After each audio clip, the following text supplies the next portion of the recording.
In other news from the natural world, there are only 100 cod left in the North Sea. No! No!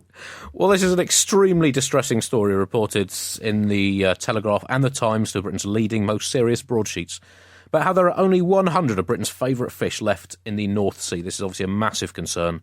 We're still a nation for whom eating fish and chips on a regular basis is the only way we keep our national life expectancy down to economically manageable levels. But, John, I'm glad to report there is a silver lining to this story. And that silver lining is that this story is total bullshit. Because it turned out that on closer inspection, there were not 100 cod left in the North Sea. There were almost 500 million, including making it one of the most statistically wrong stories in history, including over 30 million mature adult cod. The 100 figure was for cod that were aged 13 or over. I'm not sure where they got that cut-off point. I think it's the age of consent for cod, but I'm not sure.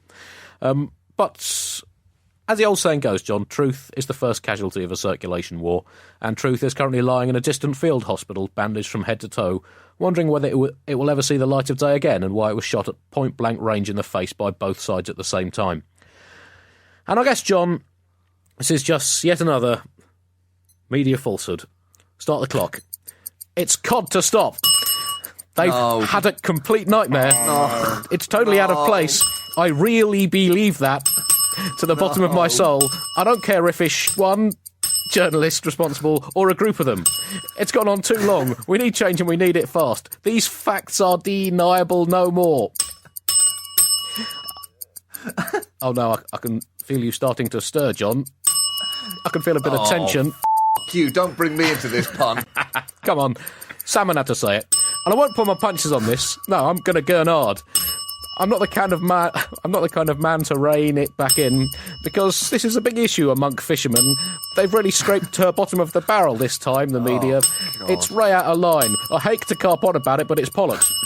Bastards. I read this filth whenever I purchase a newspaper. 6 days a week I read it. 6 days a week. Every day of the week, in fact, barramundi, when I never get past the sports section. And we know these things are going to happen again. We know that. You better believe it. Come on, better is a type of fish. Thank you. Anyone can be the victim of this kind of lies. It will drag on vicious rumours. Dragonfish? Yeah, it's been counted. They'll spread, people shout at you, they'll barrack you. That's inevitable. We just got to get down on our knees, lamprey, it's not us. Poor media regulation, lots of media scandals. There's a link there. Do you seriously think the media can self-regulate? Baloney. The media need to be incentivised to do better and punished for failing. No, I just did Ling, didn't I? Incentives and punishment. The carrot will help, and the stick will back it up.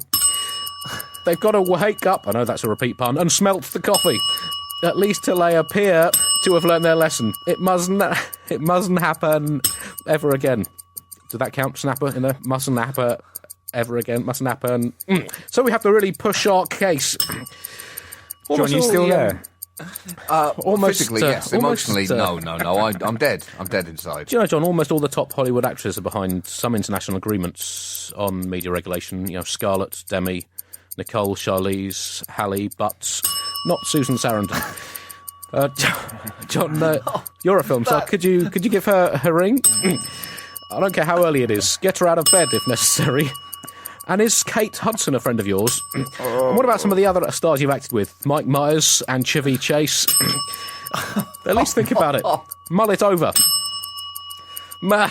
He really didn't like that. Okie doke. That's it. It's all done. Woohoo. Oh, is that a fish? Fair enough. Okay, I'll stop. I will stop, John. I'll back off. Over to you now. Oh, you sound cross. You're in a whitebait. Oh, pardon me. Oh, pardon. I didn't know that was a fish. It's just I found a rich seam of puns there. Dab those tears away. Could have been much worse. I didn't even do a mackerel pun. Why not? Well, my linguistic skills weren't up to it. Sorry, I will now leave. There are 5 exits from this building, but I'm not sure which is the quickest, John. Door E, I think. Are you still there? Yellow? Finished. I can come back now. Anyway, I hope you enjoyed that. I didn't mention it at the start of the show. I didn't want to talk it up, just in case I'd oversold it. Stop the clock. Stop the clock. 53 in 3 minutes and 28 seconds. You say that like it's a good thing, Andy. Well, that is one hell of an effort, Elva. And to be honest, there's lots more where that came from. It's going to be tough to beat that pun run, though. It's the best one I've ever done. But my wife didn't like it, though, so she left the room while I was writing it. Oh, fuck. No. That's not a fish. That's a way to prepare fish. You're right, the last three have not counted. But don't worry, next week, seafood. I wouldn't do that to you, John. Not 2 weeks in a row. I wouldn't even dream of it. You're punching a corpse now. Andy, did you buy a pun bell just for the purposes of doing that? No, I have a pun bell. It's not so much a pun bell anyway as a pun alarm, as far as I'm concerned. He looked so happy when he came to the studio with these two props, and I never thought it would be like this. I bet he f***ing did. And I hate myself for saying this, but it was almost worth it for the yellow finish.